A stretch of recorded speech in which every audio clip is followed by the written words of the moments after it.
पिता परमेश्वर, आज फिर अपना वचन समझने में, पढ़ने में प्रभु हमारी सहायता कीजिए और हमारी आत्मिक आंखों को खोलिए। प्रभु यीशु के नाम से मांगता हूँ। दोस्तों, हमने पहले अध्याय में देखा इब्रानियों के कि लेखक ये बताता है कि प्रभु यीशु मसीह स्वर्गदूतों से उत्तम है, श्रेष्ठ है। दूसरे अध्याय में वो बताता है कि क्योंकि प्रभु यीशु मसीह स्वर्गदूतों से श्रेष्ठ हैं, तो उनकी जो बातें थी, उनकी जो आज्ञाएं थी, जो उन्होंने सिखाया, जो बातें उन्होंने कही अपने विषय में, परमेश्वर के विषय में, वो सब बातें भी टलेंगी नहीं, क्योंकि स्वर्गदूतों की बातें नहीं टलती, तो प्रभु यीशु की बातें तो बिल्कुल ही नहीं टलेंगी, जब वो स्वर्गदूतों से ऊपर है और वो खुद स्वयं परमेश्वर के पुत्र थे। अब तीसरे अध्याय में लेखक ये बताता है कि प्रभु यीशु मसीह मूसा से श्रेष्ठ है। और मूसा के बारे में आपको ये समझना होगा कि क्योंकि ये इब्रानी ऑडियंस है, यहूदी ऑडियंस है जिनको लिखा गया है, तो मूसा का जो कद था, जो मूसा की मान्यता थी, वो बहुत अधिक थी। उसको रिवियर किया जाता था मूसा को यहूदियों में, और बहुत बड़े उनको एक प्रॉफिट या भविष्यवक्ता कह सकते हैं माना जाता था। की फिगर है मूसा, जो जुडाइज्म है, यहूदी धर्म है उसकी। तो लेकिन लेखक ये कहता है कि प्रभु यीशु मसीह मूसा से श्रेष्ठ थे, उनसे उत्तम थे, उनसे बेहतर थे। और वो फिर बोलते हैं कि जिस तरह से मूसा ने लोगों को डिलीवरेंस दिलाई, मूसा ने अपना घर बनाया, यानी कि इज़राइल बनाया, तो प्रभु यीशु मसीह ने तो खुद मूसा को ही बनाया था, तो इसलिए वो उनसे भी उत्तम है।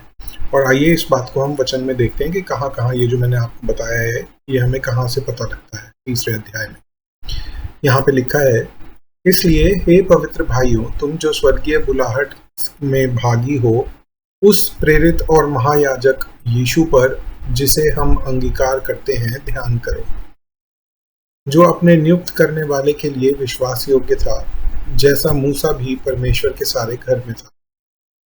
क्योंकि यीशु मूसा से इतना बढ़कर महिमा के योग्य समझा गया है, जितना कि घर का बनाने वाला घर से बढ़कर आदर रखता है।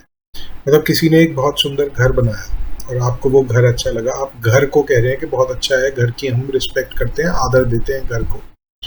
उस घर से जितना ज्यादा आदर आप उसे देंगे जिसने वो घर बनाया है, उतना ही आदर ज्यादा प्रभु यीशु मसीह का है मूसा की तुलना में। ठीक है, ये बात यहाँ पे घर के माध्यम से समझाई है, क्योंकि हर एक घर का कोई ना कोई बनाने वाला होता है, पर जिसने सब कुछ बनाया वह परमेश्वर है। मूसा तो परमेश्वर के सारे घर में सेवक के समान विश्वास योग्य रहा कि जिन बातों का वर्णन होने वाला था उनकी गवाही दे, पर मसीह पुत्र के समान परमेश्वर के घर का अधिकारी है। पर मसीह पुत्र के समान परमेश्वर के घर के अधिकारी हैं, और उसका घर हम हैं, यदि हम साहस पर और अपनी आशा के गर्व पर अंत तक दृढ़ता से स्थिर रहें। ठीक है, इसका क्या मतलब हुआ कि हम प्रभु के घर हैं? मतलब उन्होंने जिस चीज को बनाया है वो हम हैं।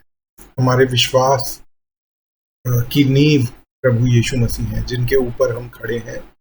तो उस तरह से इसको देखिए। फिर लेखक बोलता है, इसलिए जैसा पवित्र आत्मा कहता है, यदि आज तुम उसका शब्द सुनो तो अपने मन को कठोर न करो, जैसा कि क्रोध दिलाने के समय और परीक्षा के दिन जंगल में किया था। अब यहाँ पे पुराने नियम की एक कहानी का वर्णन हो रहा है, जहाँ पे ये लोग जो मिस्र से बाहर आए थे, इन्होंने अपने मन को कठोर कर लिया था, और ये बहुत बार अपने मन को कठोर करके मूसा से और ये परमेश्वर से बोलते थे कि हम मिस्र में ही ज़्यादा अच्छे थे, यहाँ पे तो पानी नहीं है, यहाँ पे खाना नहीं है, यहाँ पे इस तरह की चीज़ें नहीं है। तो ये उन बातों का वर्णन यहाँ पे हो रहा है, जैसा दिल उन्होंने परीक्षा के दिन में किया था, जहाँ तुम्हारे पूर्वजों ने मुझे जांच कर परखा और 40 वर्ष तक मेरे काम देखे।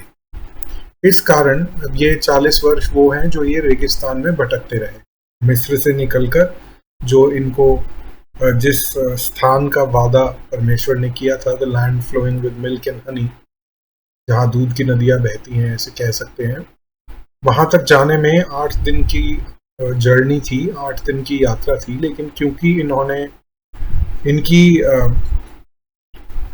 क्या कहेंगे उसे, डिसोबीडियंस को, इनकी आज्ञा न मानने के कारण वो 8 दिन की जर्नी 40 साल में पूरी हो पाई, और उसके बाद भी जिन लोगों ने पाप किया था वो सब लोग मर गए थे। तो यहाँ पे उसका जिक्र हो रहा है, पूर्वजों ने मुझे जांच कर परखा और 40 वर्ष तक मेरे काम देखे, इस कारण मैं उस समय के लोगों से क्रोधित रहा और कहा, इनके मन सदा भटकते रहते हैं और इन्होंने मेरे मार्गों को नहीं पहचाना। अब आप ये ध्यान रखिए कि ये कहानी क्यों बता रहा है लेखक। वो ये कह रहा है वैसे मत बनो जैसे वो लोग थे। तब मैंने क्रोध में आकर शपथ खाई, वे मेरे विश्राम में प्रवेश न करने पाएंगे। हे भाइयों, चौकस रहो कि तुम में ऐसा बुरा और अविश्वासी मन न हो जो जीवित परमेश्वर से दूर हटा ले जाए। वरन जिस दिन तक आज का दिन कहा जाता है, हर दिन एक दूसरे को समझाते रहो, ऐसा न हो कि तुम में से कोई जन पाप के छल में आकर कठोर हो जाए। अब देखिए, इब्रानियों में ना जब हम पढ़ेंगे बहुत बार ये बात बहुत क्लियर होगी कि अगर आप बार बार पाप करते रहते हैं तो आप धीरे धीरे करके परमेश्वर से दूर जाते रहते हैं। और इब्रानियों में जो लिखा है उसके आधार पर आप ये भी कह सकते हैं कि एक समय ऐसा आ सकता है एक विश्वासी के जीवन में जब वो परमेश्वर से इतना दूर चला जाए कि अब उसे वापस विश्वास में लाना नामुमकिन हो जाए। और इसके बारे में हम आगे देखेंगे। ये बहुत कंट्रोवर्शियल है और काफ़ी मसीह लोग ये मानते हैं कि जो उद्धार एक बार मिल गया वो खो नहीं सकता। लेकिन मैं ये सोचता हूँ, जो रोमियो में भी हमने बात करी थी उसके आधार पर और इब्रानियों में भी हम देखेंगे कि ऐसा नहीं है कि विश्वास खो नहीं सकता। अगर आप लगातार परमेश्वर से दूर जाते रहें और विश्वास को ही त्याग दें जिसके द्वारा आपका उद्धार है, किसी और देवी देवता की पूजा करने लगें, तो आपका विश्वास खत्म हो जाएगा। इसको इंग्लिश में अपोस्टेसी कहते हैं। वो पॉसिबल है। तो यहाँ पे भी कहीं ना कहीं उसी के विरुद्ध चेतावनी दी जा रही है। अगर ऐसा पॉसिबल ही ना होता, संभव ही ना होता, तो फिर लेखक चेतावनी क्यों देता। आप देखिए ना, वो इसी बात के लिए चेतावनी दे रहा है। कह रहा है चौकस रहो कि तुम में से कोई ऐसा बुरा या अविश्वासी मन न हो जो किसी के अंदर पाया जाए, जो जीवित परमेश्वर से दूर हटा ले जाए। तो बोल रहा है एक दूसरे को समझाते रहो, ऐसा ना हो कि तुम में से कोई जन पाप के छल में आकर कठोर हो जाए, क्योंकि हम मसीह के भागीदार हुए हैं। यदि हम अपने प्रथम भरोसे पर, जो हमने सबसे पहले प्रभु यीशु मसीह में विश्वास किया, सेविंग फेथ, उस पर अंत तक दृढ़ता से स्थिर रहें। जैसा कहा जाता है, वही बात जो शुरू में कही थी, यदि आज तुम उसका शब्द सुनो तो अपने मनों को कठोर न करो, जैसा कि क्रोध दिलाने के समय किया था। भला किन लोगों ने सुनकर भी क्रोध दिलाया? क्या उन सब ने नहीं जो मूसा के द्वारा मिस्र से निकाले गए थे? और वह 40 वर्ष तक किन लोगों से क्रोधित रहा? क्या उनसे ही नहीं जिन्होंने पाप किया और उनके शव जंगल में पड़े रहे? और उसने किन से शपथ खाई कि तुम मेरे विश्वास में प्रवेश न करने पाओगे? केवल उनसे जिन्होंने आज्ञा न मानी। इस प्रकार हम देखते हैं कि वे अविश्वास के कारण प्रवेश न कर सके। तो देखिए, यहाँ पे थीम जो है ना तीसरे अध्याय की, वो ये है कि जिन लोगों को मूसा मिस्र से निकाल के लाया था उनमें से तो कुछ हो भी गए, लेकिन क्योंकि प्रभु यीशु मसीह मूसा से बेहतर है और हम विश्वास के द्वारा स्थिर किए गए हैं, तो हम विश्वास में बने रहेंगे।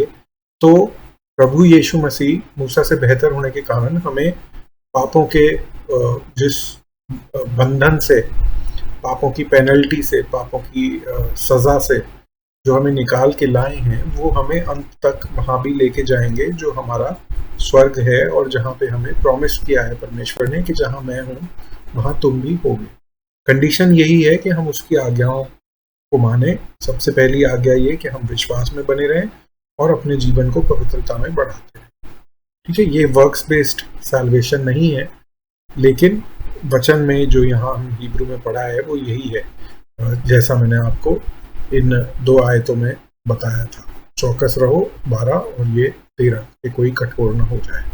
ठीक है, तो आइए हम प्रार्थना में अंत करते हैं। पिता परमेश्वर, हम एक बार फिर धन्यवाद करते हैं आपके वचन के लिए और प्रार्थना करते हैं प्रभु कि सच में हमारा मन दीन रहे, हम हमेशा ये सोचते रहें कि हम किस तरह और ज़्यादा आपकी आज्ञाओं में आगे बढ़ें, आपकी आज्ञाओं का पालन कर सकें और पाप को अपने जीवन में कम से कम कर सकें।